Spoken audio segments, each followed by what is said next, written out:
Hello guys, welcome to my YouTube channel dreamers never sleep. मैं हूं आपका दोस्त और coach Pankaj Nath. So guys, आप सभी लोगों को होली महोत्सव की हार्दिक शुभकामनाएं। और थंबनेल तो आप सभी लोगों ने पढ़ ही लिया होगा, तो चलिए जल्दी से शुरू करते हैं आज की कहानी। आंखों में मंजिलें थी, गिरे और संभलते रहे, आंधियों में भी क्या दम था, चिराग हवा में भी जलते रहे। आज हम बात कर रहे हैं एक ऐसे शख्स की, एक ऐसे कलाकार की, जिसने अपने अद्भुत इमेजिनेशन से दुनिया के अनगिनत बच्चों के बचपन में खुशियां बिखेरी हैं। ये है मिक्की माउस जैसे बहुत सारे फेमस कार्टूनों के जन्मदाता वॉल्ट डिज्नी की, जिन्हें एनिमेशन फिल्मों में उन्हें योगदान के लिए 22 बार ऑस्कर दिया गया, जो कि अपने आप में ही एक विश्व रिकॉर्ड है। उनके द्वारा बनाई गई कंपनी दी वॉल्ट डिज्नी कंपनी आज दुनिया के टॉप मीडिया कंपनी में शामिल है, जो अरबों खरबों रुपए का बिजनेस करती है। लेकिन डिज्नी ने जिन संघर्षों के बाद यह मुकाम हासिल किया, मुझे नहीं लगता कि यह मुकाम कोई और हासिल कर सकता है।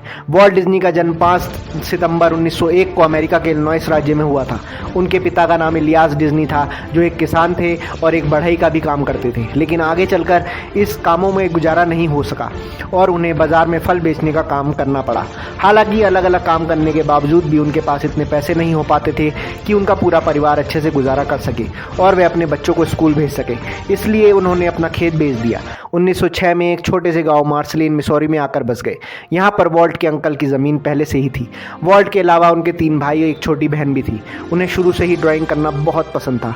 वह ज़मीन और दीवारों पर कुछ ना कुछ बनाते रहते थे। एक बार तो उन्होंने अपनी छोटी बहन के साथ मिलकर तारकोल से अपने घर की दीवार पर पेंटिंग बना दी और पूरा दीवार काला हो गया, जिससे उनके पिता से उन्हें बहुत डांट सुननी पड़ी। डिज्नी ने 7 साल की उम्र में अपने पड़ोसी के घोड़ों की ड्राइंग बनाई। उनके पड़ोसियों को वह ड्राइंग इतनी पसंद आई कि उन्होंने उस ड्राइंग के बदले पैसे से उसे खरीद लिया। इस तरह यह वॉल्ट डिज्नी के जीवन की पहली कमाई थी। अगर बात की जाए वॉल्ट डिज्नी के सबसे करीबी की, तो वह उनके भाई रॉय थे, जिसके साथ वह अपना पूरा समय बिताते थे। 1909 के लास्ट में वॉल्ट डिज्नी का एडमिशन पास के स्कूल में कराया गया, लेकिन उनका परिवार पैसे की दिक्कत की वजह से उस गांव में भी ज़्यादा दिन तक नहीं रह सका और फिर वह 1911 में आर्थिक तंगी झेलते हुए कंसास नाम के एक शहर में रहने लग गए, जहां वॉल्ट के पिता को आखिरकार न्यूज़पेपर और मैगजीन बांटने का काम मिल गया। कुछ पैसा इकट्ठा होने के बाद उन्होंने वॉल्ट का एडमिशन बेन 10 ग्रामर स्कूल में करा दिया, लेकिन न्यूज़पेपर ज़्यादा होने की वजह से वॉल्ट और उनके भाई रॉय को साथ में हाथ बटाना पड़ता था। रोज़ सुबह 4:30 बजे की सुबह कड़ाके की ठंड में पेपर बांटने जाना पड़ता था। पेपर बांटने के बाद वह स्कूल चले जाते थे और शाम को फिर स्कूल से वापस आने के बाद फिर से मैगजीन बांटने निकल जाते थे। वॉल्ट और रॉय सभी कामों में इतने थक जाते थे कि स्कूल की क्लास में ही सो जाया करते थे। इसलिए वह अपनी क्लास में सबसे कमज़ोर स्टूडेंट में गिने जाते थे। लेकिन इतनी कठिनाई भरे दिनों में भी वॉल्ट ने ड्राइंग से कभी कॉम्प्रोमाइज़ नहीं किया और उन्हें जब भी थोड़ा सा टाइम मिलता तो वह मैगजीन के कवर को देखकर या फिर उनके दिमाग में कुछ सोचकर ड्राइंग बनाया करते थे। वॉल्ट अक्सर अपने घर के पास एक सैलून में जाकर ड्राइंग बनाया करते थे और उन्हीं ड्राइंग की इतनी अच्छी होती थी, सैलून का मालिक उनकी ड्राइंग के बदले में मुफ्त में उनके बाल काटता था और जब भी कभी बाल कटवाने की ज़रूरत नहीं होती थी तो पैसे दे देता था। लेकिन वे उन ड्राइंग्स को पैसे के लालच में नहीं बनवाते थे, बल्कि इसलिए बनाते थे क्योंकि सैलून का मालिक उनकी ड्राइंग्स को अपनी दीवार में फ्रेम करवा कर लगा लेता था। बहुत सारे लोग उनकी ड्राइंग को देखकर उन्हें शाबाशी देते थे, जिससे डिज्नी को दिल से खुशी मिलती थी और उनका मनोबल बढ़ता था। डिज्नी को वह दिन भी देखने पड़े जब उन्हें ट्रेन में जाकर पॉपकॉर्न, कोल्ड ड्रिंक और पानी की बोतलें ही बेचनी पड़ी। और इस तरह से बहुत सारे काम करते हुए कुछ पैसे कलेक्ट करने के बाद डिज्नी ने कंसास सिटी और आर्ट इंस्टीट्यूट में वीकेंड क्लासेस लेनी शुरू कर दी। आगे भी कुछ सालों तक यूं ही संघर्ष और पढ़ाई चलती रही और फिर 1918 में पहले विश्व युद्ध के बाद डिज्नी ने अमेरिकी सेना में जाने के लिए अप्लाई किया, लेकिन कम उम्र की वजह से उन्हें रिजेक्ट कर दिया गया और फिर उन्होंने अपनी डेट ऑफ बर्थ बदलकर रेड क्रॉस में एम्बुलेंस चलाने के लिए ड्राइवर की पोस्ट के लिए अप्लाई किया, जहां उन्हें सेलेक्ट कर लिया गया और उनकी पोस्टिंग फ्रांस में कर दी गई। वॉल्ट डिज्नी अभी तक बहुत सारी अलग अलग काम में किए जा रहे थे, लेकिन उनके दिमाग में हमेशा के आर्ट के फील्ड में कुछ कर गुजरने का मन था।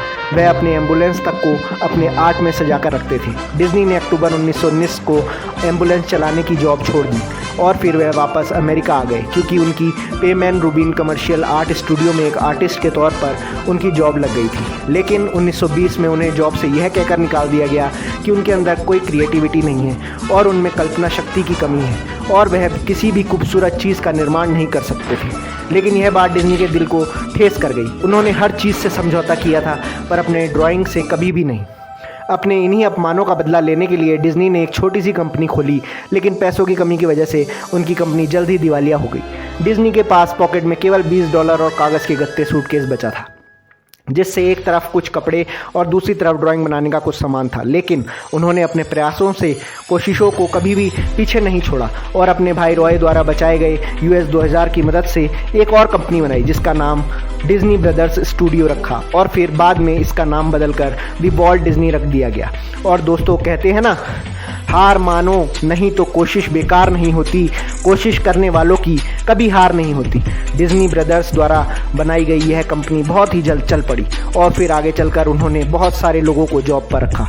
अब वॉल्ट डिज्नी का जीवन काफ़ी हद तक पटरी पर आ चुका था। उन्होंने जुलाई 1925 में लिलियन नाम की लड़की से शादी कर ली थी, जो उनकी कंपनी में बतौर आर्टिस्ट का काम करती थी। अब बात करते हैं उनके कार्टून कैरेक्टर की, जिसने वॉल्ट डिज्नी को शिखर तक पहुंचा दिया। 1928 में न्यूयॉर्क से कैलिफोर्निया जाते समय ट्रेन में कागज़ पर वॉल्ट ने कुछ अजीबोगरीब कार्टून बनाना शुरू किया और अंत में उन्होंने एक चूहे के आकार की ड्राइंग बनाई, जिसका नाम उन्होंने अपनी पत्नी के कहने पर मिक्की रखा। और फिर उस ड्राइंग का एनिमेशन बनाकर उन्होंने मिक्की को अपनी आवाज़ दी। 18 नवंबर 1928 को वॉल्ट डिज्नी ने एनिमेशन का पहला शो मैनहट्टन में दिखाया, जिसे लोगों ने बहुत पसंद किया। और फिर उसके बाद से वॉल्ट डिज्नी ने कभी पीछे मुड़कर नहीं देखा और एक के बाद एक बेहतरीन एनिमेशन फिल्में इस दुनिया को दी। उन्होंने पूरी दुनिया से 1950 से ज़्यादा पुरस्कार और सम्मान प्राप्त किए। इतना ही नहीं, इस फिल्म इंडस्ट्री के सबसे बड़े पुरस्कार ऑस्कर के लिए उन्हें 60 बार का नॉमिनेशन किया और 22 बार जीतने में सफल हुए। आखिरकार इस दुनिया में एनिमेशन फिल्मों को ऊंचाई देने के बाद 15 दिसंबर 1966 को वॉल्ट डिज्नी ने इस दुनिया को अलविदा कहा। आप भी लाइफ में कितनी भी मुसीबतों से गुजर रहे हों तो एक बात याद रखिए, मुश्किलें केवल बेहतरीन लोगों के हिस्से में आती हैं, क्योंकि वह लोगों को उसे बेहतरीन तरीके से अंजाम देने की ताकत रखते हैं। सो गाइज, आज की कहानी आपको कैसी लगी कमेंट बॉक्स में कमेंट करके ज़रूर